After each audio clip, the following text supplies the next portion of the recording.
आप भी ऐसे कई लोगों से मिले होंगे जिन्होंने स्वयं को असफल मान लिया, निराश हो चुके, जिन्होंने ये स्वीकार कर लिया है कि इस जीवन में उनसे कोई कार्य हो ही नहीं पाए, वो कुछ कर ही नहीं सकते, किसी कार्य के वो योग्य ही नहीं। किंतु ऐसा नहीं, इस संसार में ऐसा कुछ भी नहीं है जो योग्य नहीं है।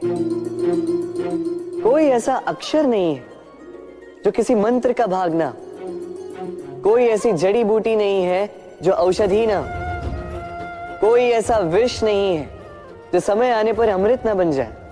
और इसी प्रकार कोई व्यक्ति अयोग्य नहीं होता, उसे अयोग्य बनाती है उसकी सोच। इसलिए स्वयं को जानो, जान जाओगे कि आप क्या, अपने अंतर मन को जगाएं। आप देखेंगे कि जिस संसार की नींव ही बनी है आशा से, उस संसार में निराशा, हताशा और हार जैसा कोई भाव अस्तित्व ही नहीं रखता। राधे राधे। यदा यदा हि धर्मस्य ग्लानिर्भवति भारत अभ्युत्थानम् अधर्मस्य तदात्मानं सृजाम्यहम्।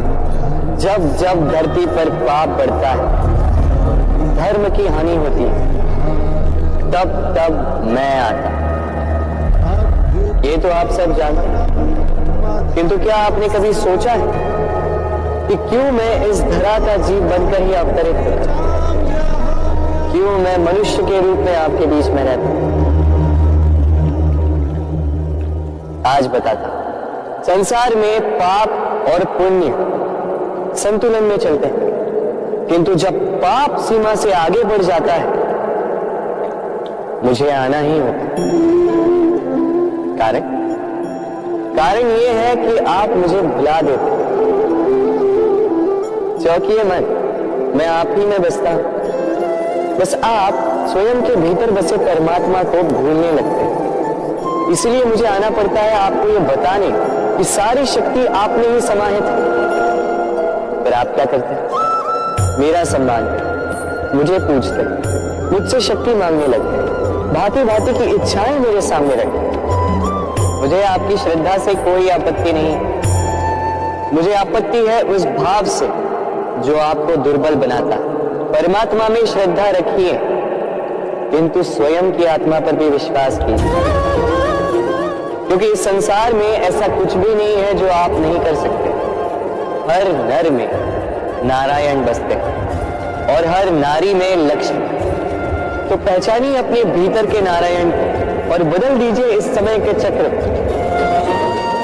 मुझे प्रसन्नता होगी कि मेरे अवतार लेने का वास्तविक प्रयोजन आपको समझ आए। तो शंका त्याग कर शंकर बन जाइए, अन्यथा कंकड़ के समान रहना हो। राधे राधे। कभी आपने सोचा इस संसार में हम सबसे अधिक किससे जुड़े? अब कोई कहेगा माता पिता, कोई कहेगा मित्र, कोई कहेगा पत्नी, तो कोई कहेगा संतान। नहीं, यदि इस संसार में हम किसी से जुड़े तो वो है समय। समय ही हमारा भूत है, समय ही हमारा वर्तमान है और समय ही हमारा भविष्य है। और हम क्या करते हैं? सबसे अधिक जुड़े समय को, सबसे बहुमूल्य संपत्ति को हम नष्ट कर देते हैं। कोई भविष्य के ऊंचे सपनों को बुनता है, कोई बीते कल को कोसता है, किंतु तनिक सोचिए, बीता कल आपके सोच विचार करने से बदलने नहीं वाला। और भविष्य के विषय में सोच विचार करके यदि आप अपना वर्तमान नष्ट कर देते हैं, तो आपका भविष्य भी बीते कल की भांति ही होगा। इसलिए आज के विषय में सोचिए, उसे उत्तम बनाएं। आपका भूतकाल और आपका भविष्य अपने आप उत्तम हो जाए। राधे।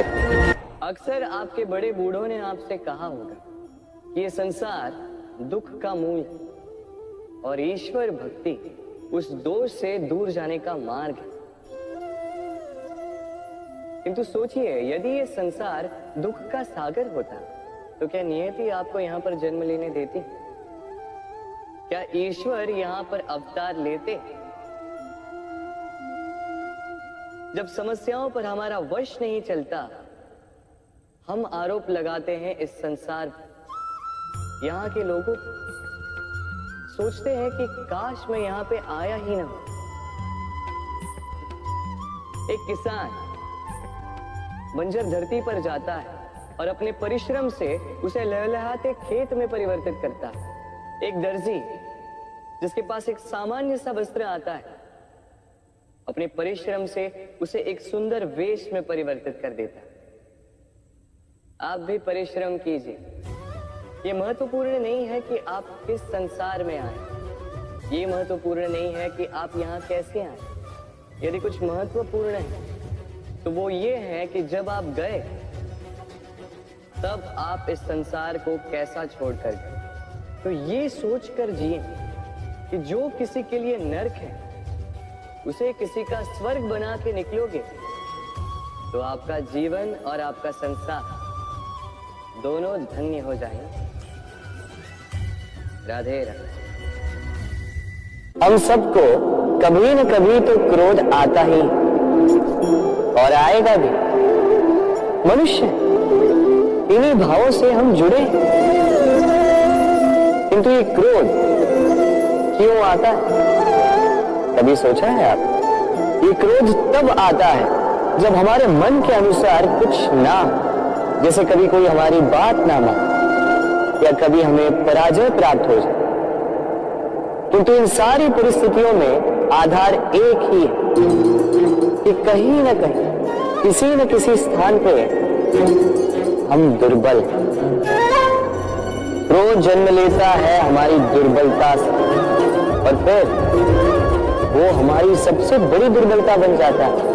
यदि क्रोध को वश में न रखा जाए तो भ्रम जन्म लेता है। यदि भ्रम को वश में न रखा जाए तो विवेक व्याग्र होने लगता है और यदि व्याग्रता को वश में न किया जाए तो व्यक्ति का तर्क ही नष्ट हो जाता है।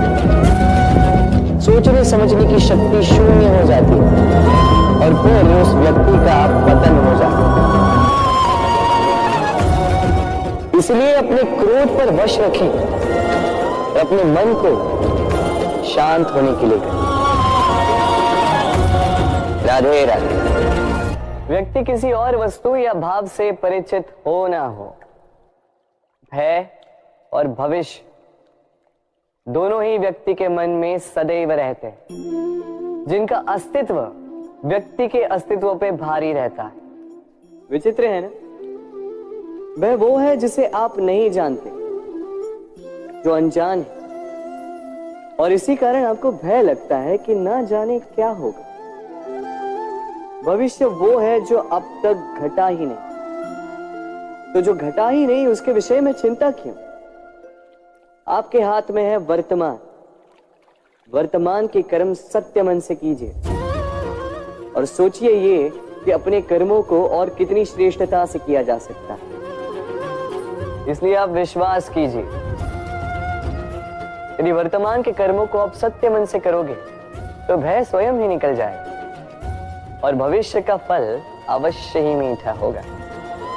इसलिए भय और भविष्य से डरना छोड़ दीजिए, इस वर्तमान को जी। राधे राधे। हम अपने संबंधों के साथ जीते हैं, उत्सव मनाते हैं, खेलते हैं, खाते हैं, आनंद मनाते हैं, किंतु जब कोई प्रिय हमसे दूर चला जाता है, इस संसार से चला जाता है, तब हम दुर्बल हो जाते हैं,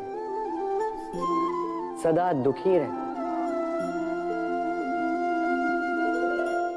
क्या ये होना चाहिए? इस प्रकृति को देखिए। वृक्ष पत्तों के झड़ने से शोक नहीं मनाता, वो नए पत्तों के आने का स्वागत करता है। कल आप भी किसी के स्थान पे आए थे और कल आपके स्थान पे भी कोई और अवश्य आए, क्योंकि ये परिवर्तन है। ये इस प्रकृति का नियम है। इसमें शोक कैसे? जो छूटा उसका शोक मनाने के स्थान पर जो मिलेगा या जो आपके पास है उसका आनंद उठाइए। राधे राधे। हमारे पास अक्सर बहुत लोग आते हैं, कुछ को हम समय देते हैं, कुछ का हम तिरस्कार करते हैं, किंतु तिरस्कार कभी नहीं करना चाहिए। किसी व्यक्ति के आपके पास आने के 3 मुख्य कारण होते हैं: भाव, अभाव और प्रभाव। यदि कोई आपके पास प्रेम भाव से आए तो उसे प्रेम दे, सम्मान दे।